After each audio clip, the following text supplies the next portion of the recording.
जोश है, जुनून है, आपको बोलना है आदिवासी खून है। जोश है, जुनून है, पीछे वाले, जोश है, जुनून है, इतना जम के चिल्लाओ कि जहां ये मामा फर्जी मामा का कार्यक्रम हो रहा है उन लोगों तक सुनाई दे। जोश है, जुनून है,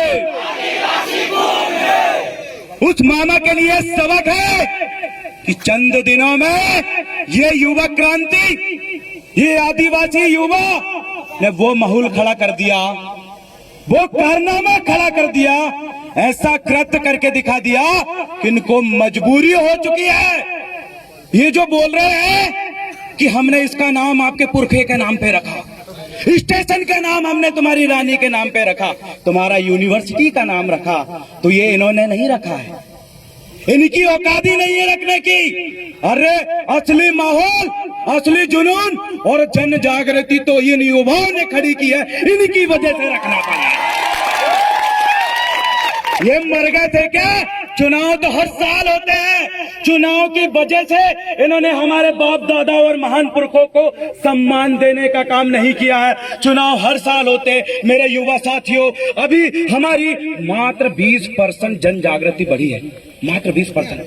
सोच लो 2024 के पहले जिस दिन ये 50% भी हुई तो बिना सरकार में पहुंचे हम इनकी नींद उड़ा देंगे। मेरे साथ हल्के में लेने का काम जो सत्ता में बैठी भाजपा सरकार कर रही है और विपक्ष में नकली विपक्ष बन के बैठी कांग्रेस सरकार कर रही है। लेकिन आज के समय सही मायने में विपक्ष क्या होता है ये हमारे आदिवासी युवाओं ने करके दिखा दिया, बता दिया। मेरे भाइयों, इस गंडवाने की भूमि में भील प्रदेश में खड़ा होकर ये देव रावण गण उन तमाम लोगों को ये चेतावनी देना चाहता हूं कि अगर तुम्हारी गद्दियों में, तुम्हारी सीट में अगर तुम्हारी जड़ चली गई हो तो उन कुर्सी को खाली करने का वक्त आ चुका है। मात्र अब आज का ये कार्यक्रम ऐतिहासिक कार्यक्रम इसलिए है,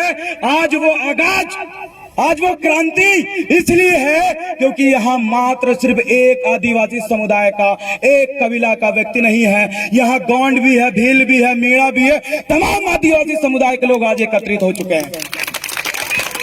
सगा साथियों, आज हमने देखा कि हमारे सामने हमारी माताओं बहनों का कितना अपमान हो रहा है, माताओं बहनों के साथ बलात्कार हो रहा है। और एक तरफ ये मामा कहते हैं कि मैं मामा हूँ, टांटिया मामा से अपने आप का अंतर करते हैं। इनको याद दिलाइए, टांटिया मामा ने कभी चुनाव नहीं लड़ा, टांटिया मामा ने मुख्यमंत्री बनने के लिए इनकी तरह, फर्जियों की तरह विधायक नहीं खरीदा। टांटिया मामा ने, अरे टांटिया मामा तो उनके सगे भाई ने भी महिला का हाथ पकड़ लिया था, उनका हाथ काटने वाले व्यक्ति हमारे टांटिया मामा थे। हर एक महिला उस समय 100% सुरक्षित थी, उनके साथ कोई भी शोषण अत्याचार नहीं होता था, इसलिए माताएं बहनें उनको भाई और हम सब उनको मामा कहते थे। आज उनको बता दो कि जिस टांटिया मामा ने, जिस टांटिया भील ने अपने भाई का हाथ काट दिया था थोड़ी सी हरकत की वजह से, आज वो मामा ऐसे सैकड़ों बलात्कारियों को अपने साथ में बैठा है। उसने तो मामा कहने का हक अधिकार भी खो दिया। उसको मामा कहने में हमें शर्म आ रही, कभी कोई नहीं कहेगा। क्या वो मामा कहने लायक है? क्या मामा कहने लायक है? अरे सच में मामा कहने लायक होता तो नेवार में हमारे युवा बार आके आंदोलन नहीं करते। अरे सच में अगर वो मामा कहने लायक होता तो यहाँ की माताओं बहनों की इज्जत बरकरार रहती। अगर सच में वो मामा कहने लायक होता तो उसकी पार्टियों में ऐसे बलात्कारियों को भर के नहीं रखा था। वो मामा नहीं है, वो मामा नहीं है। वो तो मैं नहीं बोलूंगा, पुलिस वाले सुन रहे बोलेंगे ये ऊट पटांग बोलता है, वो तो आपको जवाब देना है। सगा साथियों, मैं आपसे कुछ कहना चाहता हूँ। मुझे लग रहा है, सच में आज मुझे लग रहा है कि मैं जिंदा लोगों के बीच आया हूँ। मुझे लग रहा है कि मैं जिंदा लोगों के बीच आया हूँ। सच तो यह है यारो, आज मैं वीर योद्धाओं के बीच आया हूँ। सच तो यह है यारो कि मैं वीर योद्धाओं के बीच आया हूँ। आप सभी मूल मालिकों को एक संदेश है मेरा, पूरी मेरी जीएचयू टीम की ओर से दिल से सेवा जोहार है मेरा, सेवा जोहार है मेरा।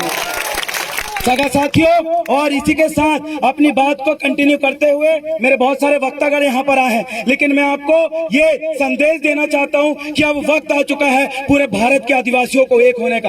आज वक्त आ चुका है। अगर जिस दिन पूरे भारत के आदिवासी एकत्रित हो गए तो हम 5वीं अनुसूची की बात करते हैं। अब हम बात करेंगे कि 6वीं अनुसूची के संपूर्ण प्रावधान को 5वीं अनुसूची में लागू, 6वीं अनुसूची के पूरे प्रावधान को 5वीं अनुसूची में लागू करो। अब हमें ऐसे अधिकार की जरूरत है।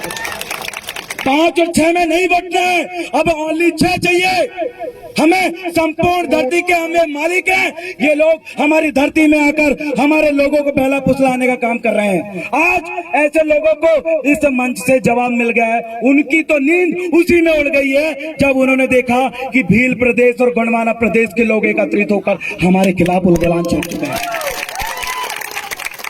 मेरे जितने युवा शक्ति आए हैं, मातृ शक्ति आए हैं, अब वक्त आ गया है कि आप साबित करो। ये पंचायत चुनाव में इस प्रकार से साबित करके दिखाओ। इनका सुपड़ा साफ कर दो अपने क्षेत्रों से। सही मायने में वो इनको सबसे बड़ा जवाब होगा।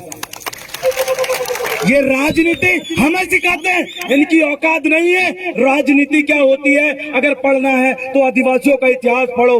समाज नीति क्या होती है अगर समझना है तो आदिवासियों का इनके इतिहास को पढ़ना पड़ेगा। सगा साथियों, इतना कहकर मैं अपना स्थान ग्रहण करता हूं और अंतिम में आप तमाम युवा साथियों से कहना चाहता हूं कि हमारे जंगल हमारे हैं, हमारी जमीन हमारी है। जान दे देंगे अगर कोई जल जंगल जमीन को हमसे कोई छीनेगा,